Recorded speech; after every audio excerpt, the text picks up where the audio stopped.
भांग घोट घोट करके पीते हैं, धतूरा चढ़ाते हैं। क्या आपको पता है कि धतूरा क्यों चढ़ाते हैं? प्रसाद वही चढ़ाया जाता है जिसे खुद भी ग्रहण कर सको। अब धतूरा का अगर प्रसाद बांटा जाए तो आप लेंगे? नहीं लेंगे ना। तो भोले बाबा पर क्यों चढ़ाया जाता है? कहीं इसका भी एक कारण है। कोई बिना कारण के कार्य नहीं होता है। बात उस समय की है जिस समय भगवान भोलेनाथ ने सिंधु मंथन जब हुआ तो सबसे पहले विष निकला, और जब विष निकला तो उस विष की ज्वाला से पूरी पृथ्वी जलने लगी। भगवान विष्णु ने कहा कि अगर इसका शीघ्र ही कोई उपाय नहीं किया गया तो ये इस विष की ज्वाला पृथ्वी को जला करके राख कर देगी। अब इसको फेंका भी जाए तो कहाँ फेंका जाए? जब उसकी तीव्र अग्नि देखी तो आज सभी लोगों ने विचार किया। भगवान विष्णु ने कहा कि ये काम तो केवल इस समस्या का हल तो केवल भगवान शंकर ही कर सकते हैं, इसलिए उनकी प्रार्थना करो। आज सभी भक्तों ने मिलकर के भगवान शंकर की प्रार्थना की। आप लोग भी बोले हरि ओम नमः शिवाय, हरि ओम नमः शिवाय।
भगवान शिव प्रकट हुए। जब प्रकट हुए तो सभी देवताओं ने समस्या का कह करके बताई, महाराज ये विश्व जलाई दे रहा है। तो भगवान विष्णु ने कहा कि आप ही इसका कोई निदान निकालिए, आप ही कुछ कीजिए। भगवान शंकर ने कहा कि मैं क्या कर सकता हूँ। तो कहा आप इस विष को पान कर लीजिए। जब विष पान की बात आई तो भगवान शंकर ने मैया पार्वती की तरफ देखा, देवी पी ले जहर। अब कोई पत्नी ऐसी होगी जो अपने पति से ये कह दे कि पी लो जहर, कह सकती है? नहीं ना। अब पार्वती मैया सोच रही है कि अब जवाब क्या दे। अगर हम ये कह देंगे कि हम पी लो तो भगवान शंकर कहेंगे अच्छा इसका मतलब तुम चाहती हो कि हम मर जाए, जहर पीने के लिए रोका नहीं। और अगर रोकती हूँ तो ये संसार विष की ज्वाला से भस्म हो जाएगा। आज पार्वती मैया नहीं बोली, कोई जवाब नहीं दिया। वैसे आज हमारे आपके हिसाब से देखा जाए तो जहाँ पर लोग बोलते नहीं है वहाँ पर लोग हाँ समझ लेते हैं, है सहमति है, चलिए तो नहीं बोले। आज मैया पार्वती ने कहा प्रभु हम क्या बताएं, आपको जैसा उचित लगे वैसा आप कीजिए, आप में अगर सामर्थ्य है तो आप पान कर लीजिए।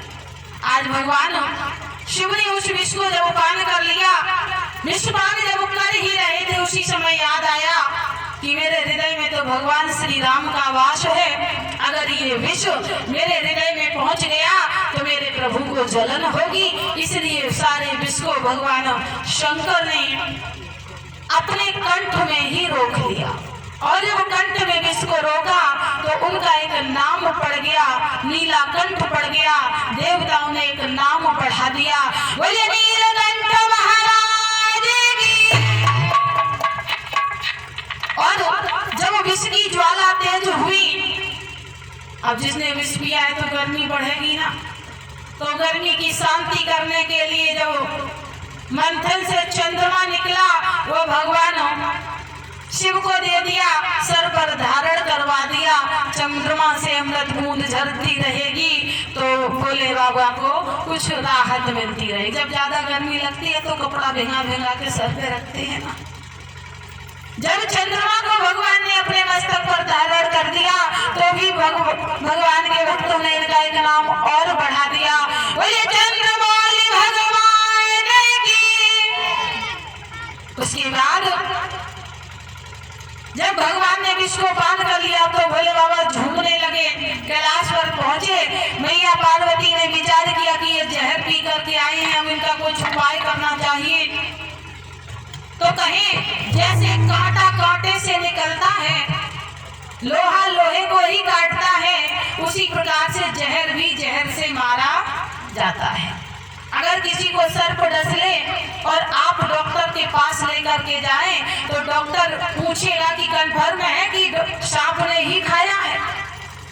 जब आप कहेंगे कि हाँ देखा है तो डॉक्टर जहर का ही इंजेक्शन लगाता है।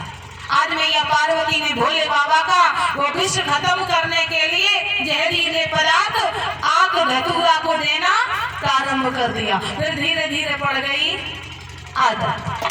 बोले भूतनाथ भगवान की। इसलिए भगवान भोलेनाथ पर धतूरा चढ़ाया जाता है और कोई दूसरा कारण